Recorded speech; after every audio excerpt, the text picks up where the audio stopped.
We are back here for you on Live Now from Fox. Thanks again for joining us. Coming up at the top of the hour, I'm your host, Mike Pache. 6 p.m. Eastern, 3 p.m. out on the West Coast. We want to bring in some international news right now. And let's talk about the latest with the war in Ukraine. Russia continues to send more missiles and drone attacks at Ukraine. And, you know, it's hard to think that maybe just about 5 weeks ago, we were talking about something totally different, almost with President Trump and Putin coming together, thinking, okay, maybe an end is in sight. In fact, now it just seems more ramped up than ever. So let's bring in our friend here on Live Now from Fox, Hal Kempfer, national security analyst. Thanks so much for joining us. And Hal, yeah, I mean, it just seems like, you know, we were there at that moment where they met in Alaska thinking, okay, maybe there's an end coming. Not even close, it seems like now. Oh, Mike, that did nothing except kind of boosted Putin's status. Of course, he went right off to Shanghai right after that and talked about basically that the West's attempt and the U.S. attempt to isolate him had failed, and that, you know, we had to deal with Russia because it was such a, you know, in his mind, a great and powerful nation, you know, that basically he had gone out there and established himself in the world scene. The reality is there was no momentum that really came from that. There was hopes, you know, certainly going into that meeting, and then coming out of it, there was that big meeting in Washington, D.C. with 7 senior European leaders, and then things just kind of faltered, and here we are. You know, last night, what you saw was over 600 drones and missiles, mostly drones. Some of them were decoy drones, not actual drones, but they were sent flying into Ukraine. And of course, the issue is that some of these drones have been flying past Ukraine into Poland. Poland's actually had to shoot down a few drones. And then, of course, you know, the other part, which is you got Russian aircraft, MiG-31s, overflying NATO territory. So it's very provocative. In fact, it's about as far off as what anybody could have hoped of during the Alaska meetings. It's the complete opposite in many ways. Yeah, when we talk about that Alaska meeting, I mean, I think you pinned it there perfectly where, you know, this was a big moment for Putin, and really Putin only, because he probably came to Alaska thinking, yeah, there's no way I'm even going to get close to ending this thing. Watch what I can do when I go back to Russia. Well, he doesn't want to end it right now. You know, first off, you have to look at the ground. They're in the middle of a kind of a summer offensive. I would say a floundering summer offensive. It hasn't really uncovered much territory at all, and they have taken horrendous losses, just unbelievable losses for the amount of terrain that they've gotten. Now they're getting ready. They've built up a force of about 100 to 150,000 troops. They brought in all this armor and everything else, and they're looking at doing this big fall offensive. So they're going to move from the floundering summer offensive to a fall offensive. No, the Ukrainians have also been moving up their defenses. They have a very strong belt up there with there's 3 cities that is just this impregnable Ukrainian defensive belt that are standing in front of them. And they're going to have this pitched, maybe decisive battle, if you will, that takes place this fall. And I imagine there's going to be a lot of Russian casualties, probably higher than normal, that come in. And we'll see which way that goes. But in Putin's mind, even though he's losing 1,000 troops a day, he thinks he's winning, even though his marginal gains on the battlefield are virtually nothing. In fact, right now, Ukraine, which is vastly outnumbered by the Russians, is engaged in a counteroffensive and retaking some of the villages, some of the towns that Russia took.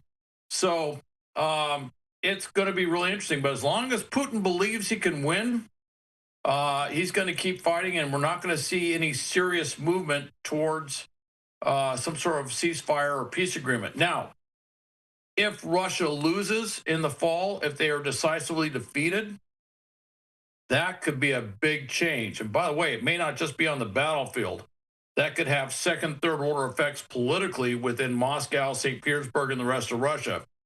If they're defeated, there's going to be some big changes with the Russian army on the ground. And they've already had some cases where troops have turned on their officers, killed them, and then just surrendered en masse to the Ukrainians. You know, I'm not saying it's necessarily going to be a 1917 moment, but it could be something rather big if they are decisively defeated in a major way.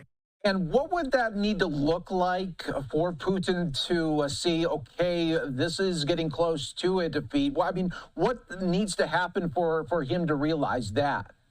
I think what it has to realize two things. Number one, he has to see that his forces just simply can't make the gains. That this is there's nowhere to go.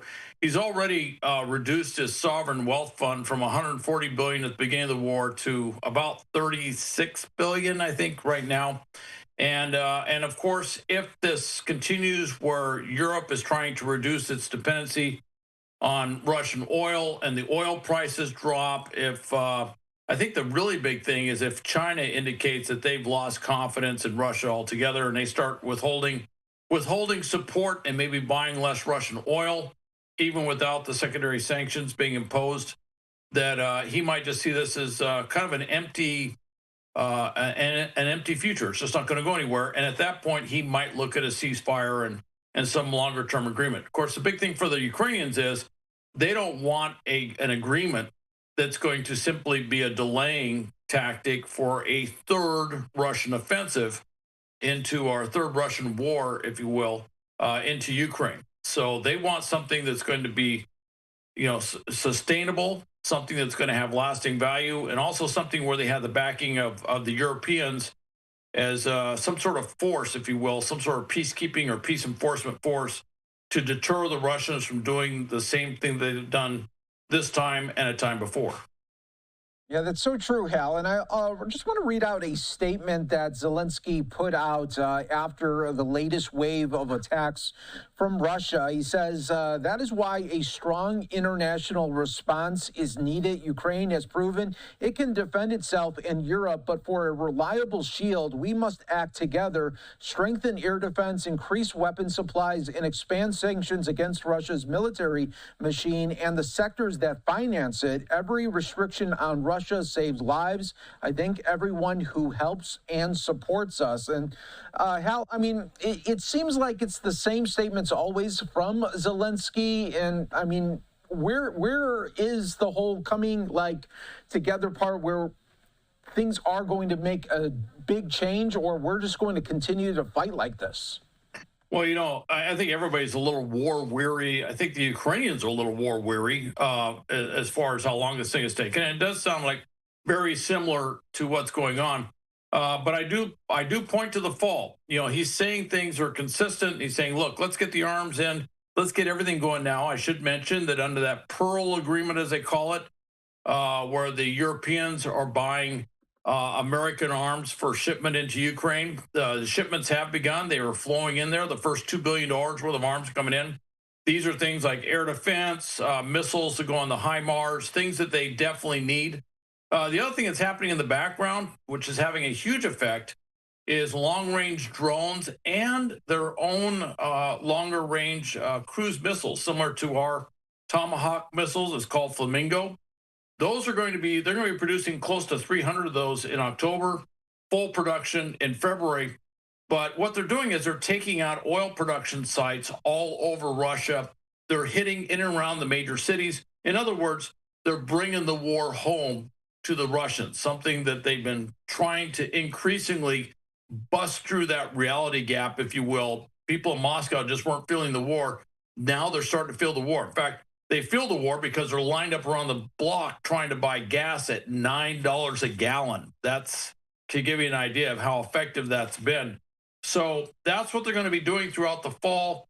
So yes, the words sound similar, but there are things changing not just in Ukraine, but in Russia, which are changing the whole dynamic of what's going on.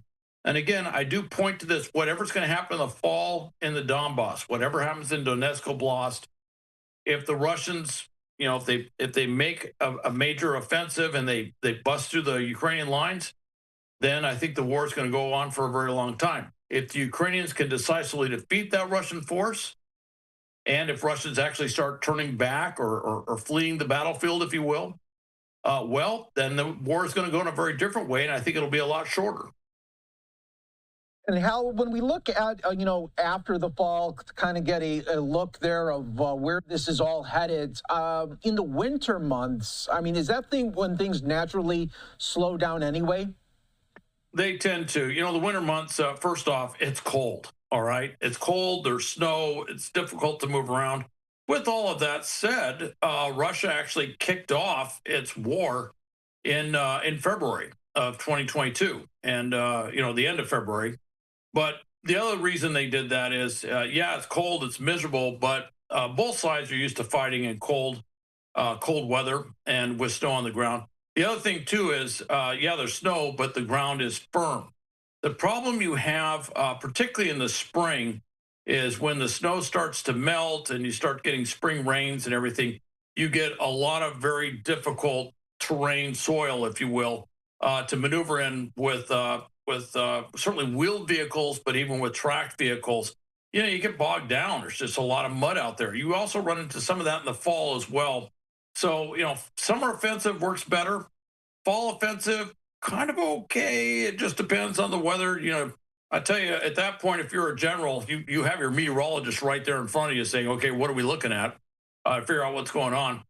Spring, though, tends to literally things get bogged down, not just figuratively speaking, but literally speaking, it'll slow down. So it's tougher to do a spring offensive. Other parts of the world is completely different, but in that part of the world, it is tougher to do a spring offensive. So I'm looking at this fall.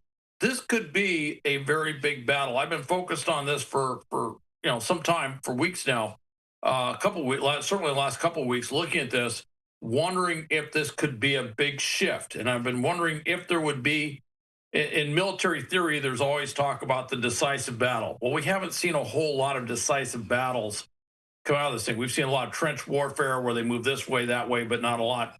This could be potentially a decisive battle that shifts the outcome of the war. Yeah, and to think, Hal, in the beginning, Russia just thought they would take Kyiv in a couple of days? Yeah, they thought they were going to roll right into Kyiv, take it. They thought they were going to do a big airborne operation there, and they were caught by surprise. Now, as you know, and I was, we're talking. Andrew Kraft was talking about this. We talked about it. I said, I don't think they're going to roll over the Ukrainians at all. Everything I was hearing from the Ukrainians was resolved, and they're in the defense. All right. The other part was I never have a whole lot of confidence that the Russians can actually pull something like that off. And as it was shown, the Russian troops went and did this big exercise. What Putin probably didn't factor in is that his completely corrupt state had permeated down to the to the lowest levels of the military, and they were literally selling their fuel for vodka. And so when they started this offensive, they didn't have full gas tanks. Moreover, many of the wheeled vehicles, well, it turns out that the money's supposed to be going for buying tires to replace those tires every year. It actually been siphoned out. So as they got about 50, 75 miles in going south, they all of a sudden the tires started blowing out. And so they had flat tires that they couldn't replace. They had no fuel in the vehicles. In other words, they had issues, and that offensive went nowhere. But a lot of it was because the Ukrainians were quick, nimble, adaptable. They did a lot of very smart things. They literally did bog them down. They broke a dam that slowed them down. They did a lot of really smart stuff. And here we are. I mean, the fact that the Ukrainians are still doing what they're doing, where they are, just speaks volumes to just how credible they are, or how powerful they are as a military force. Yeah, so true. All right, Hal, let's switch gears here, ending up on the Ukraine war. Now let's shift over to another day, another